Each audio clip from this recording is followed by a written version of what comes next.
Olá, pessoal, sejam bem-vindos a mais um episódio da terceira temporada do Psicopauta, nosso podcast de psicologia para estudantes de psicologia, psicólogos e curiosos em geral. O meu nome é Rafael Dutra. Meu nome é Manuela Chagas. E hoje a gente vai falar sobre relacionamentos não monogâmicos com a nossa convidada Adelita Monteiro. E antes da gente apresentar ela, só a gente fazer toda uma introdução aqui para vocês, que agora o Psicopauta também está no YouTube. A gente está fazendo upload de todos os nossos episódios lá no nosso canal do YouTube, Psicopauta Podcast, e vocês podem conferir ele na íntegra lá.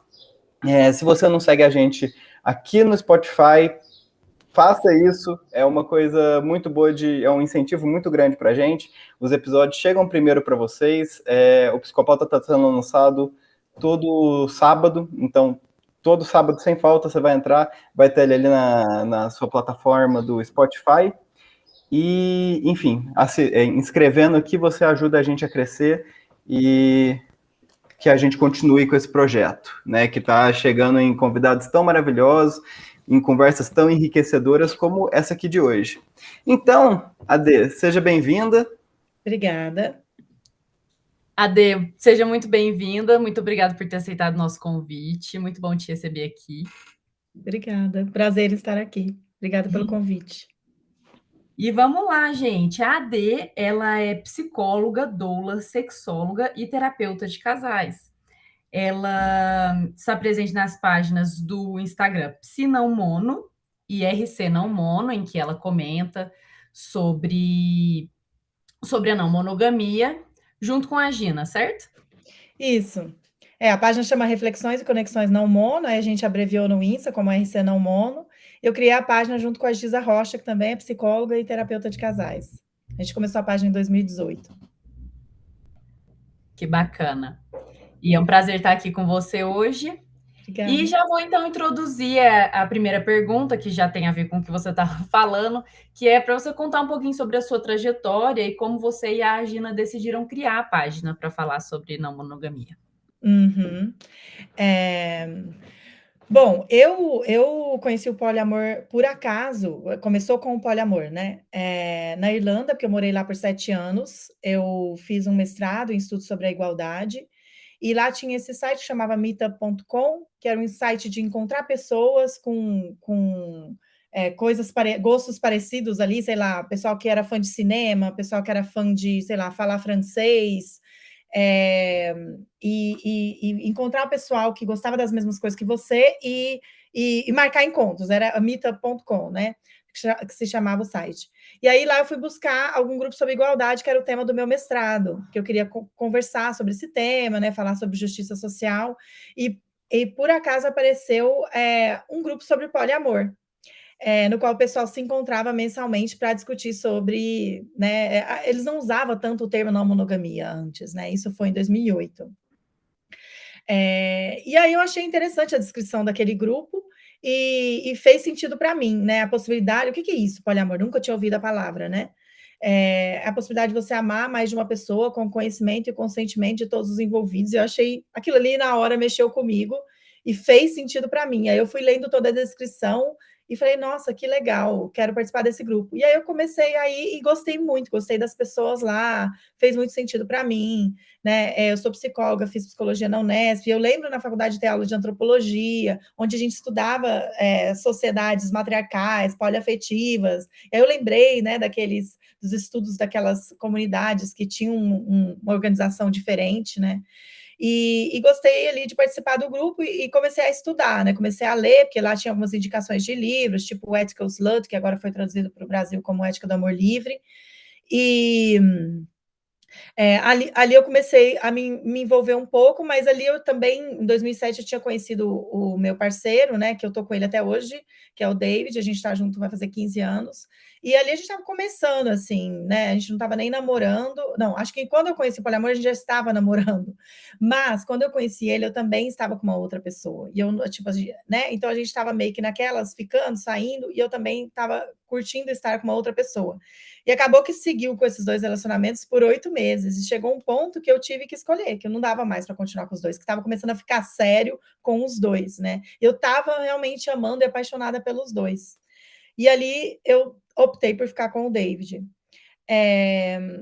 Aí, tipo, 1 ano depois acontece isso, eu encontro essa página sobre poliamor, e ali bateu em mim, falei: "Nossa, então é isso, foi isso que eu vivi ali, né, Você reavaliou sua vida ali, os ali eu comecei a acontecimentos. avaliar tudo, e eu comecei a olhar para trás e fazia sentido em todas as minhas outras relações. Eu queria poder amar, mas também poder ser livre para me conectar com outras pessoas. Eu fui ver histórico ali, sei lá, de traição, de meio que abrir a relação, né? Eu sou bissexual, então antes de ir para a Irlanda, eu tive 2 relacionamentos mais sérios, assim, com mulheres, e na minha ex-namorada, antes de ir para a Irlanda, a gente tinha meio que uma relação aberta, mas a gente não sabia nomear isso, né? Eu simplesmente eu ia para São Paulo, que eu estava trabalhando no interior, e eu saía e ficava com as pessoas, e eu não escondi isso dela. Mas ao mesmo tempo a gente ficava confuso, entendeu? Às vezes aquilo ficava confuso porque a gente não sabia dar nome. Então, quando eu encontrei aquele nome poliamor, aquilo fez muito sentido para mim.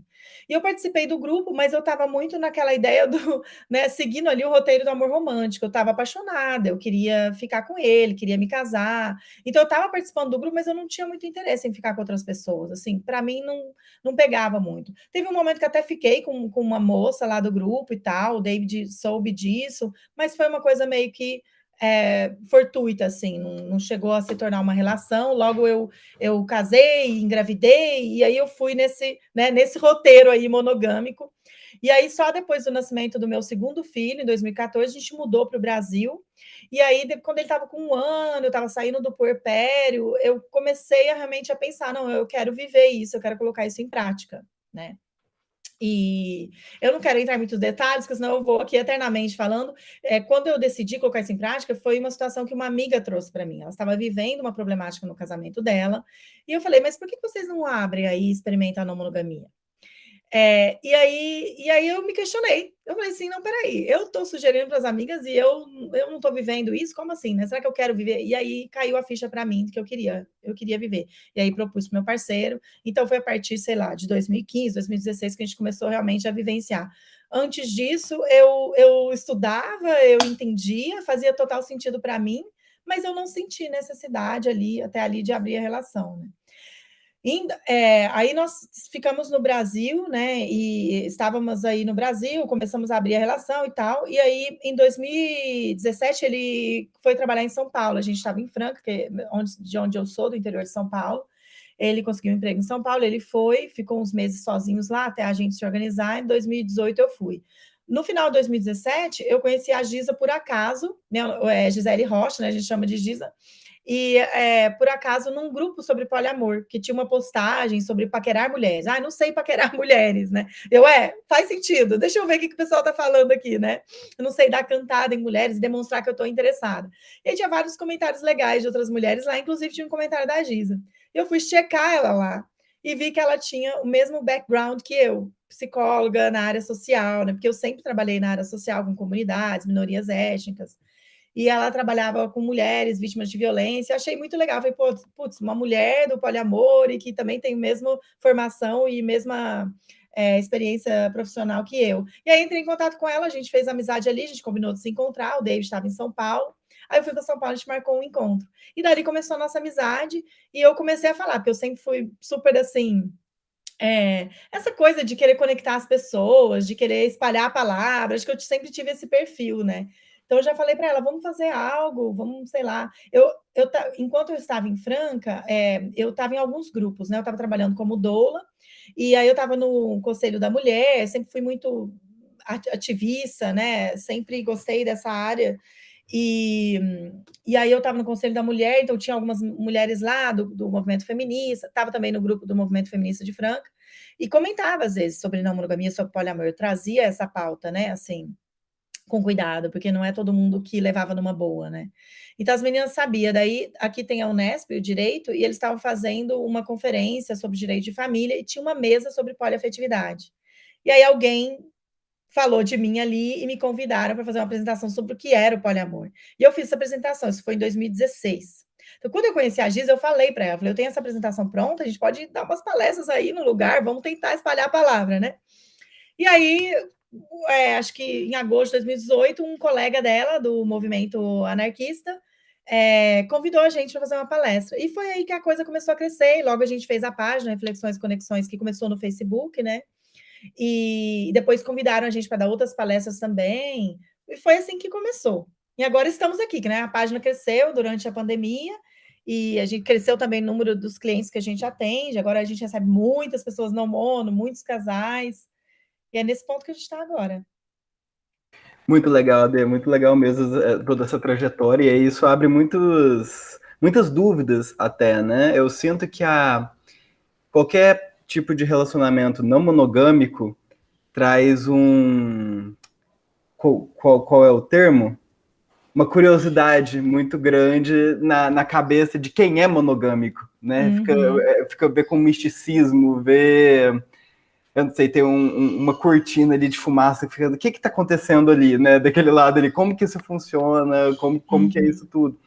Então, mas primeiro, assim, para quem está ouvindo a gente até conseguir entender, o que é a não monogamia? Qual é a diferença dos relacionamentos não monogâmicos, né? A não monogamia, o que é? É a mesma coisa de amor livre? O que é uma anarquia relacional? Tem várias coisas que vão se encaixando aí dentro, várias configurações de relacionamento? Como que é?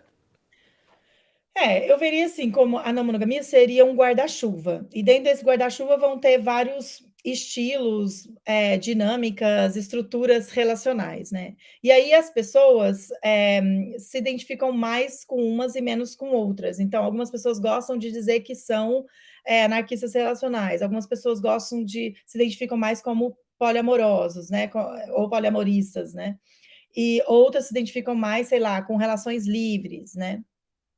Então, assim, não tem muita acho que a anarquia relacional que vai num sentido um pouco mais radical, assim, né, mas de resto eu acho tudo parecido. Por exemplo, tem relações abertas, né, que aí tem pessoas que às vezes nem consideram ser parte da não monogamia, porque a relação aberta seria aquela relação no qual você continua com uma exclusividade afetiva, mas abre para fazer sexo, transar com outras pessoas. Aí pode entrar o mundo liberal, swing, né. Então, assim, você pode ver como uma não monogamia, porque saiu dessa questão da exclusividade. As pessoas já deixam de ter exclusividade no campo sexual. Só que aí depende, aí é que se aprofunda um pouco a questão, porque você pode ver monogamia só como uma questão de relacionamento, exclusividade na relação. Porém, se você tem uma visão mais crítica e política, você vê que monogamia é muito mais que isso. É um sistema, é uma estrutura, né? É um alicerce do patriarcado. Então, aí não é, né, a parte relacional aí, de se relacionar com uma pessoa por toda a vida, né, é uma pequena parte do que representa essa engrenagem aí bem grande que é a monogamia. Não é só uma Então, escolha, né? A pessoa não está só falando, tipo, eu amo você, é uma escolha minha, eu quero passar você, o resto da minha vida com você. Você está dizendo que é quase se fosse toda uma bagagem por trás da pessoa tomar essa escolha e ser indicada para aquilo. Sim, eu acho que acho que a gente vê mais como uma escolha mesmo, né? A pessoa ela entende como funciona essa engrenagem da monogamia, esse sistema, e ela reflete se ela quer fazer parte disso. Então, muitas vezes ela fala: "Não, isso não faz sentido para mim". Essa ideia de controlar, porque a monogamia veio muito para controlar o corpo das mulheres, né, para que elas, se a gente for ver aí historicamente, a monogamia surge com a propriedade privada, né, muito atrelada aí com a propriedade privada, né, porque quando, os indivíduos se tornam sedentários, né, deixam de ser nômade, eles se fixam na terra, eles começam a desenvolver a agricultura, a plantar, começa a ter os animais, né, é, o que a gente vê na história é que até então os homens nem sabiam que os filhos vinham deles, né? Porque como um filho nasce da mulher, a mulher engravida, é certo ali que o bebê vem da mulher, mas eles não sabiam que o homem tinha participação na procriação. Não era claro, entendeu? Então, quando eles se tornam sedentários, se fixam na terra, eles começam a observar os ciclos da mulher, né? E percebem que depois da transa, logo depois ela engravidava. E aí eles começam a ver a participação deles nisso. Então, daí sabendo que aquele filho né, vinha do homem, eles começam a se preocupar com quem iria herdar essas terras e esses animais aí, entende? Então, Se não, então, se ela pode transar com outras pessoas aqui, pode ser que os filhos de outros herdem as minhas terras. Não, eu não quero isso, tem que ser os meus filhos biológicos. Então, a monogamia veio muito nessa ideia de controlar o corpo da mulher para que os filhos de outros homens não herdassem as posses do homem, do pai. Né? Então, nesse sentido, você vê, tanto que assim, a gente vê que sempre, historicamente, foi muito mais tranquilo para o homem trair, né, amparado por uma série de teorias biológicas ali, de que o homem tem mais necessidade. Então, então a monogamia veio muito mais para controlar o corpo da mulher. E o homem sempre traiu e foi não mono, entre aspas, sem muitas consequências, entendeu? Para ele. Então, quando a gente começa a entender mais como funciona esse sistema e a engrenagem da monogamia, aí às vezes a gente começa a questionar e ter uma crítica e falar, não, eu não concordo com isso, né? Que a monogamia é muito mais do que se relacionar com uma só pessoa, é essa ideia de ter controle sobre o corpo, os desejos, o tempo do outro. E que a gente que é não mono não concorda com essa ideia, né? Assim, eu não acho que ninguém deve controlar meu corpo, meus desejos e meu tempo. Eu deveria ter autonomia para decidir com quem eu quero me relacionar, o que eu quero fazer do meu tempo, né? A monogamia é muito essa ideia de fusão, né? Depois ela acabou se atrelando também a essa ideia do amor romântico, de que uma pessoa vira o centro da sua vida, você se funde com o outro, então quer dizer, você vai anulando a tua individualidade ali, pelo outro, para se fundir com o outro. E é isso que a gente questiona na não monogamia, né? Que a gente deveria retomar a nossa individualidade, né? Que a gente deveria construir a nossa autonomia, não depender e nossa vida, e nossos sonhos, nossos planos, nossos desejos está sempre atrelado a um outro, né? A gente é o centro da nossa vida e não o outro. Então, nisso aí eu estou tentando passar uma ideia geral para vocês de que monogamia não se refere somente monogamia não à quantidade de pessoas que você se relaciona. Tem muito mais coisa envolvida, né? Por isso que quando a gente fala desses formatos, desses nomes aí que se dão aos diferentes modelos não mono, a gente está falando de uma outra dinâmica relacional, né? De autonomia afetiva, e não somente da quantidade de pessoas que você se relaciona. Entende? Daí você perguntou, né, sei lá, qual que é a diferença entre anarquia relacional, amor livre. Amor livre a gente não usa mais, está ficando meio que em desuso esse termo, porque veio um pouco daquela onda hippie dos anos 70, que era muito uma onda de liberdade sexual, né? Liberalismo sexual. E que às vezes sem muita preocupação ali de gênero, né? Aquela coisa, vão transar com todo mundo, mas a mulher engravidou, ela que se vire. Então, eu acho que a gente meio que já passou essa fase, sabe, de liberdade sexual, né? A não monogamia ética, acho que é muito mais que isso, né? É a gente ter essa liberdade, mas com responsabilidade com as pessoas que a gente se relaciona, com cuidado e principalmente aí, né, observando as diferenças de gênero e cuidando aí, sei lá, né, tendo essa responsabilidade principalmente com a mulher que às vezes engravida, enfim.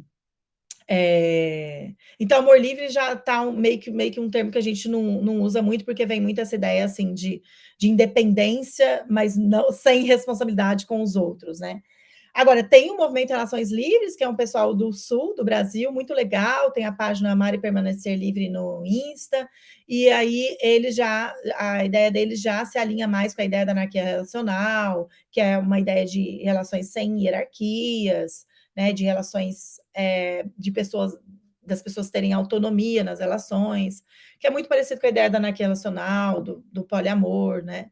O poliamor já veio mais de uma onda aí dos anos 90 dos Estados Unidos, e era essa possibilidade de você amar mais de uma pessoa com consentimento de todo mundo, mas né, dessa onda dos anos 90 havia ainda muita hierarquia. Vamos abrir a relação, mas nós somos o casal principal. Então, há muita crítica nessa questão aí de o poliamor permitir hierarquias, né? Mas isso acho que está ficando mais no passado, porque as pessoas que eu conheço hoje do poliamor, faço parte de alguns grupos, já realmente não concordam mais com essa ideia de hierarquias, e o poliamor é visto mais como essa ideia mesmo de você ser livre para amar quem você quiser, né? Inclusive, na não monogamia, você pode não estar amando ninguém, ou estar com uma só pessoa, e ainda assim se considerar uma pessoa não mono, porque você acredita nessa autonomia e nessa liberdade. Eu falo bastante. Ai, mas assim que é bom. Ai.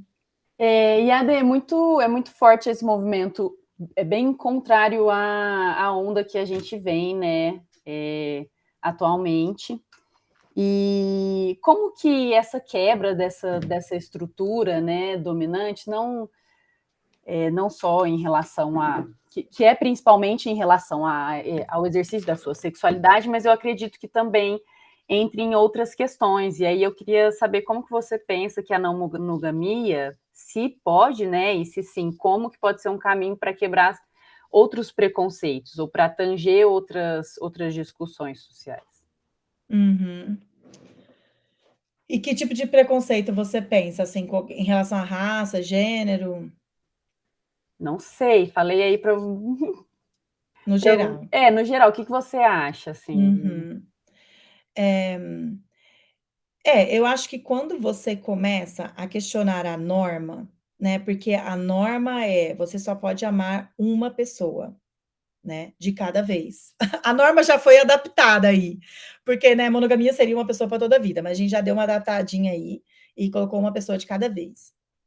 Né, na não monogamia a gente está questionando essa norma, que tem que ser uma pessoa de cada vez.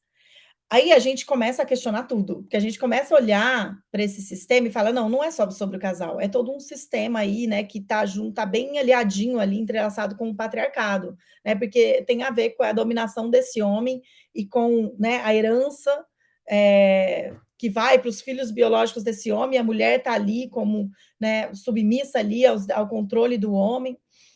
Então você começa, aí você vai destrinchando a coisa, né? Como que a coisa funciona. E você vai vendo que é um sistema ali de dominação e de privilégio para o homem branco, né? Para o homem hétero. Quando a gente pensa na ideia de família, né? A família monogâmica é uma ideia muito limitada de família, de relação. É aquele casal hétero, né? A ideia de família vem muito desse conceito burguês ali, daquelas pessoas se juntarem e já terem um status maior na sociedade, né? Um status assim que não era acessível para as pessoas negras inicialmente, entende? É, a população negra vem de um histórico muito mais assim de coletividade. Então, até tem um texto bem legal, né, que fala monogamia é coisa de branco, porque muitas pessoas criticam a monogamia falando que é coisa de branco e privilegiado. E aí, o pessoal do Não Mono em Foco fez esse texto, né, que eles trabalham raça e gênero, falando que, na verdade, monogamia é coisa de branco. Porque a monogamia vem com essa ideia de família nuclear, do casal burguês, que não era acessível para as pessoas negras. E as comunidades negras, né, que vêm de quilombos tinha muito mais essa ideia de coletivo. Então, que na verdade nem é tão interessante assim essa ideia de família nuclear, de estar num status privilegiado para a comunidade negra, porque a coletividade faz muito mais sentido, né?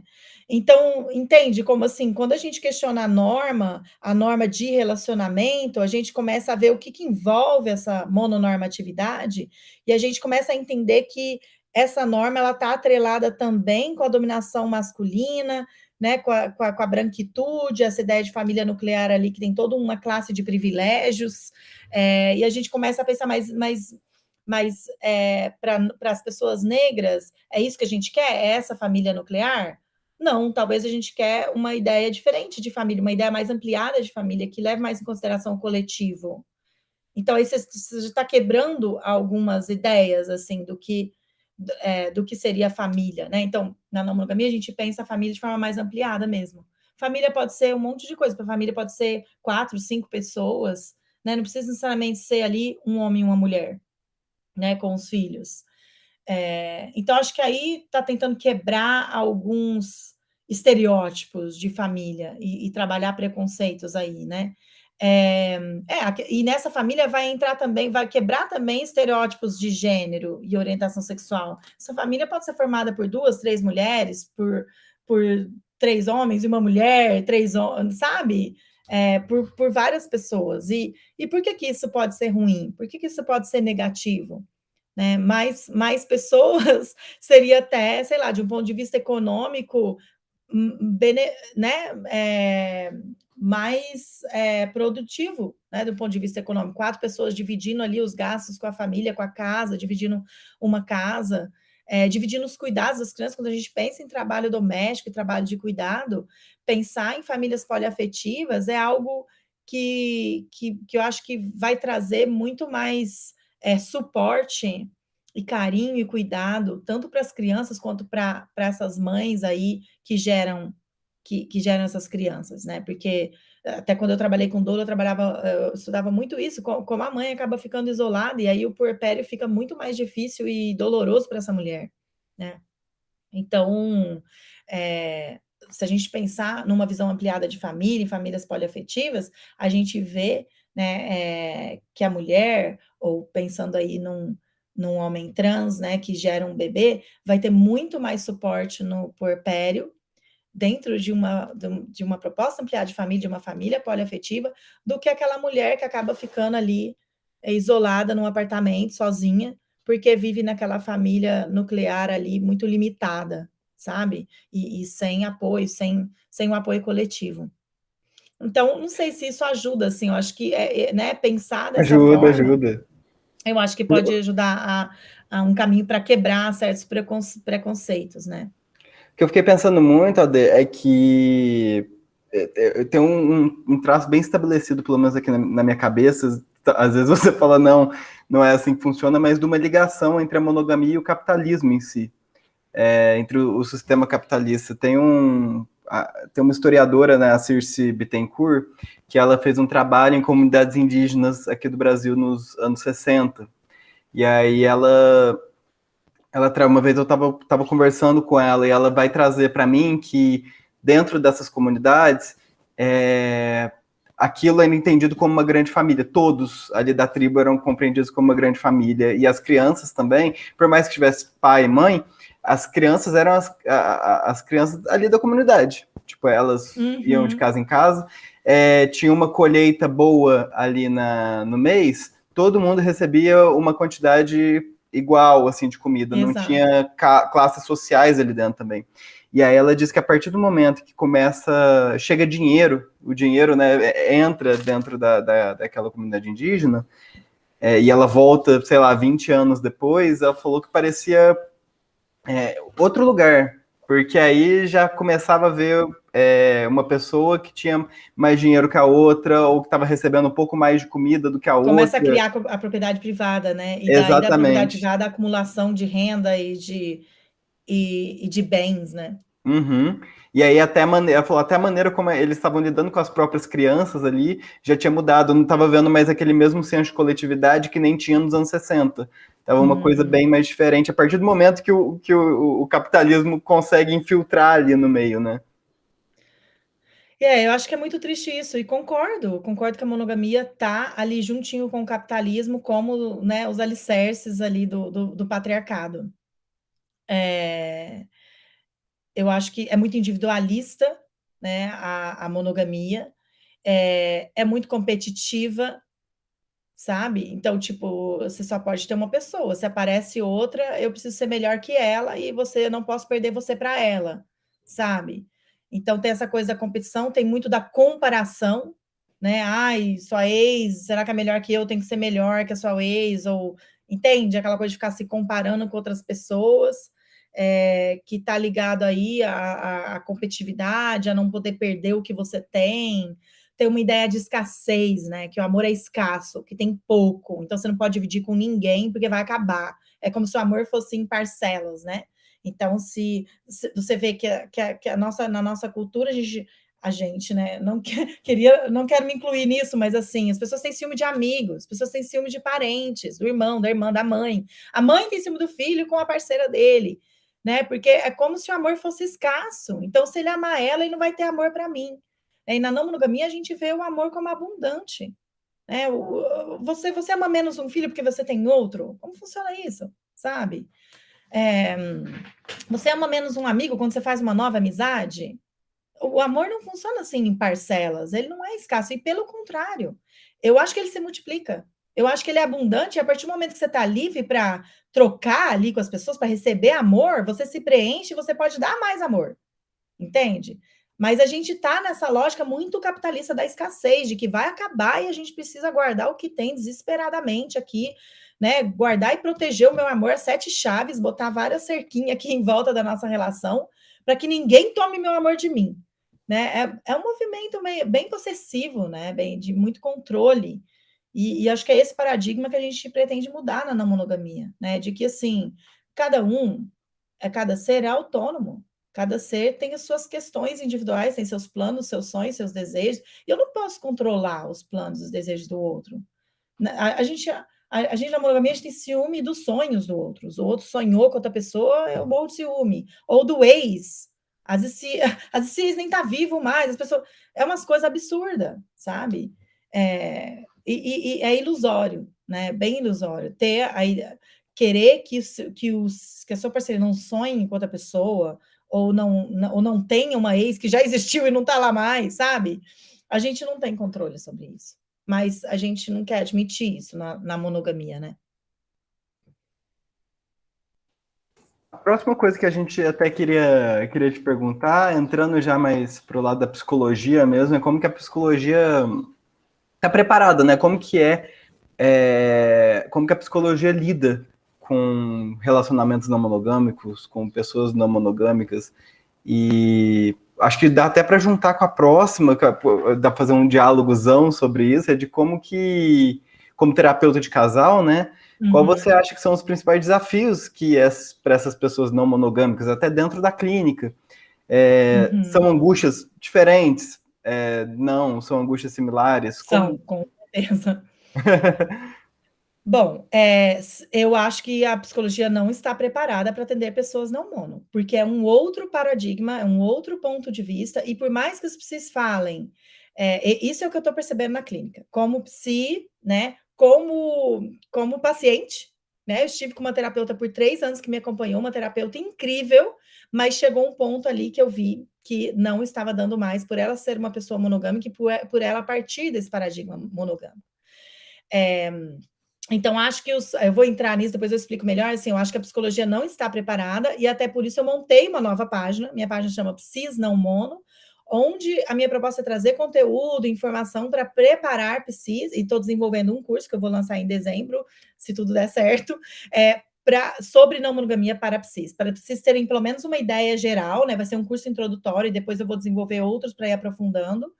Né? Eu preciso montar uma equipe também, porque eu e a gente já não estamos dando conta de atender a demanda que está vindo para a gente, então eu quero montar uma equipe de psis que estão alinhados, que a gente sente que a gente pode confiar, que estão preparados para atender pessoas não mono. E a ideia, os psis não estão preparados porque eles estão vindo aí desse paradigma monogâmico, dessa cultura, né, dessa construção social de que o amor só é verdadeiro quando é exclusivo. Entende? De que se você amar mais de uma pessoa, então tem alguma coisa errada com você. Então, você tem traumas de abandono, então você não sabe o que você quer da sua vida, então você não sabe realmente o que é amor de verdade, entendeu? Vai vir esses argumentos aí que não vai colar para as pessoas não mono, entende? Se o psi está muito fechado nas ideias monogâmicas, ele ou ela vai ter dificuldade de atender pessoas não mono, porque vai estar sempre partindo do seu próprio paradigma, e não vai conseguir entender esse paradigma que funciona de forma completamente diferente.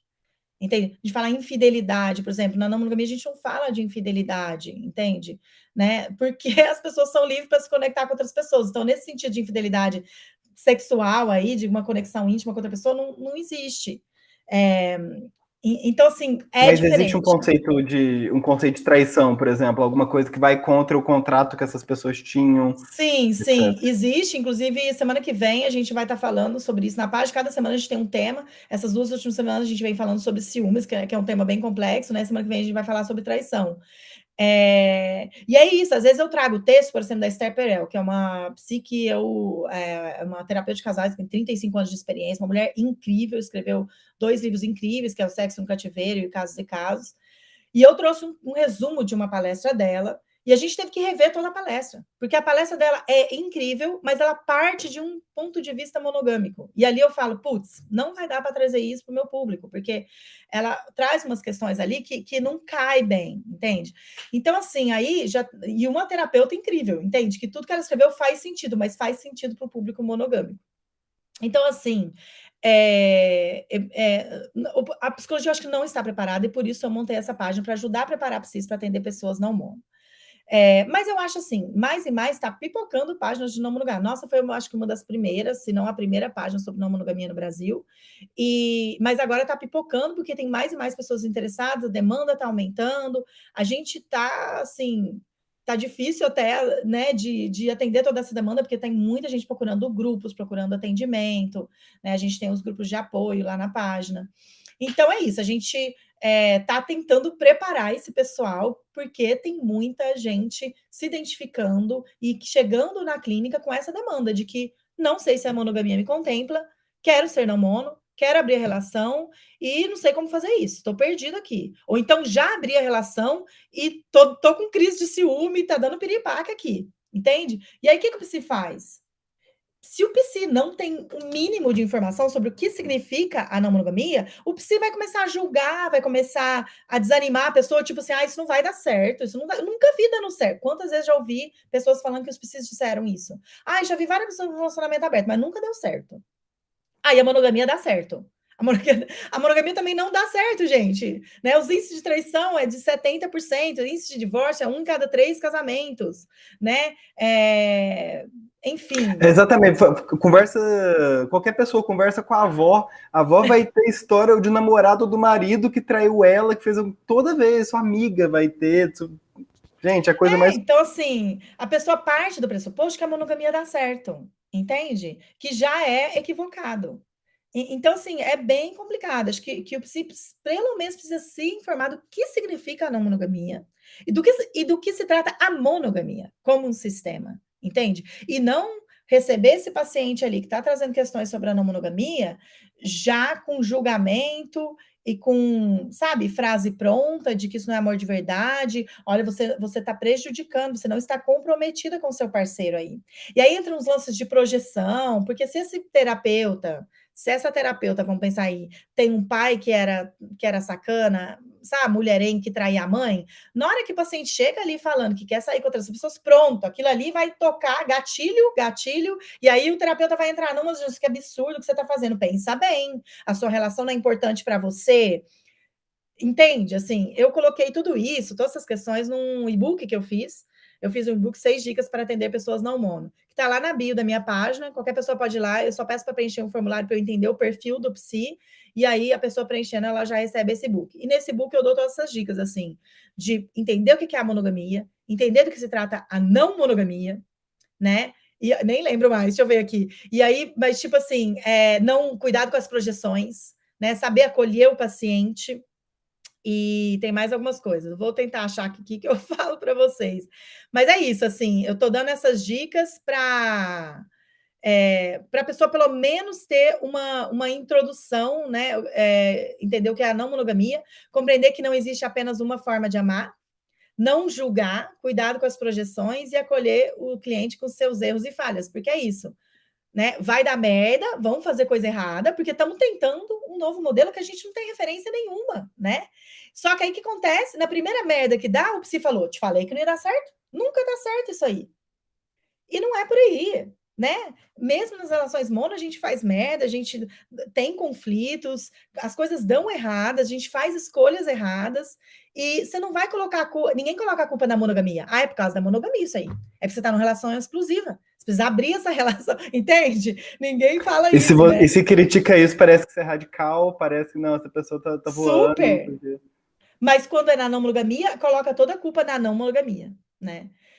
Então, esse book vem para dar, assim, é bem basiquinho, assim, né? Mas tipo, já é uma introdução boa aí para desmistificar algumas coisas para esse terapeuta que nunca teve contato com a não monogamia, né? Então é isso, acho que os psis precisam se informar, precisam se preparar, e esse é um dos, né? É uma da minha proposta lá com a página Psis Não Mono. Aí a sua segunda pergunta, né? Como terapeuta de casais, quais são os principais desafios para pessoas não monogâmicas? Eu acho assim, desaprender. A gente até fez um post há um mês e pouco atrás, e a gente está fazendo um podcast sobre isso. Porque o post deu tanto engajamento, né? Reverberou Divulga o muito. podcast aqui já comenta o nome desse podcast aí pra galera ver. Podcast RC Não Mono. E aí e é a série Desafios de Ser Não Mono. A gente fez a partir de agosto desse ano, a gente fez um planejamento, uma reestruturação da página, e a gente meio que começou do zero. Então, a gente começou conceituando o que é monogamia, o que é não monogamia, quais são esses estilos relacionais, tipo poliamor, né, que é relacionar relações livres. E depois a gente fez um glossário, tipo, 24 termos que a gente usa na não monogamia, sabe? Tipo, compersão, energia de nova relação, essa questão da hierarquia, do poder de veto, unicornização, são todos termos que a gente usa dentro da não monogamia, e a gente conceitou cada um deles. A gente fez 24 dias lá de glossário não mono. E depois a gente voltou nos temas, porque a gente funciona falando de temas semanais, e aí a gente tenta explorar aquele tema, destrinchar, né? E o primeiro tema que a gente falou foi esse, desafios de ser não mono. E aí a gente trouxe esse post, esse carrossel lá, que você vai passando os cards ali e falando de 9 desafios. Eu não imaginava a repercussão que teria, mas é um post que a gente tem mais curtidas até hoje, que tem quase 5.000 curtidas esse post. E aí a gente já tinha o plano de fazer o podcast e a gente ia falar sobre os perrengues da vida no mono, né? E aí, no primeiro episódio, a gente, qual perrengue? Cadê os perrengues, né? A gente tinha pedido lá para o pessoal falar um pouco dos perrengues, e a gente não tinha preparado muito direito as coisas ali. A gente falou, quer saber? Vamos falar daqueles desafios, porque aquele post deu muito ibope, vamos falar. E a ideia era, num episódio, falar dos 9 desafios, sem chance. A gente falou sobre o primeiro desafio num episódio de quase 50 minutos, né? E o primeiro desafio era desaprender a monogamia. Então, é isso, assim, na terapia de casal, os casais, né? Os casais, quando vão transicionar da monogamia para a não monogamia, eles vão patinar um pouco, eles vão sofrer para desaprender a monogamia. Porque, principalmente casais que vêm de relação ali de 5, 8, 10, 15 anos, os casais estão bem cristalizados nessa ideia romântica, que é a fusão, né? O casal se funde ali, e eles não têm mais individualidade, eles se anulam, principalmente a mulher, né? E aí na hora de, vou sair com outras pessoas, vou fazer isso, eles começam a dar piripaque, porque vem ciúme, vem insegurança, vem medo do abandono, vem sentimento de inferioridade, porque sempre a outra pessoa que ele se conectar vai ser melhor que eu. Então, assim, dá tilt, muito tilt. E aí é isso que aparece pra gente, né? Principalmente crises de ciúmes, né? De a pessoa, de repente, sai ou se encanta, a parceria sai ou se encanta por outra pessoa, e aquele que está aqui vendo, assistindo aquilo, começa a ficar muito mal. Porque muitas vezes esses casais já leram um pouco e já viram que, nossa, é possível amar mais de uma pessoa, por que não? Né? Por quê? Assim, de onde que tirou essa ideia de que eu só posso amar uma pessoa? Esse é um ideal romântico, é uma construção social, essa ideia de que você só pode amar uma pessoa. Não existe um botão que desliga ali. Você ama uma pessoa, de repente você se encanta com outra, desliga o botão aqui, agora vai para o... Sabe? A monogamia não é natural, né? Se você olhar para a natureza, os mamíferos, por exemplo, nem 5% dos mamíferos são monogâmicos.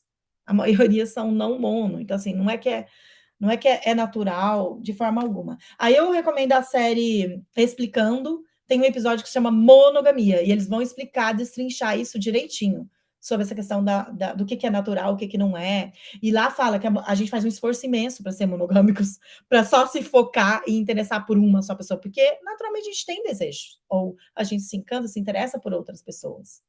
Ou é aquele ditado, né, bem católico, de você aprender a abdicar dos seus desejos, aprender a dizer não, porque faz parte do crescimento pessoal, aquela coisa toda, né? Esse é um mito da monogamia, né? De que amor é sacrifício.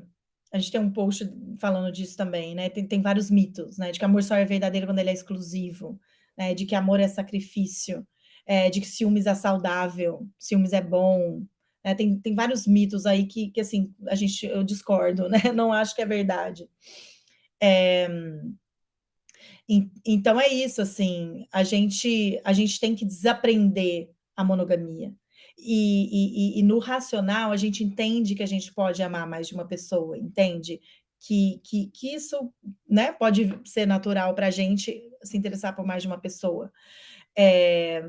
Só que aí, na hora que acontece com a gente, dói e machuca, e vem um monte de insegurança. Então, você dá um piripaque, você fica assim, não, mas eu acredito que você pode amar mais de uma pessoa, mas na hora que eu vejo você amando, eu fico mal. Eu não quero. Aí começa a criar um monte de sistemas ali de controle. Ah, mas você não está sendo justo comigo, você não está me respeitando, espera um pouco, eu não estou dando conta e tal. Né, e aí é que vem os conflitos com os casais que estão explorando a não monogamia.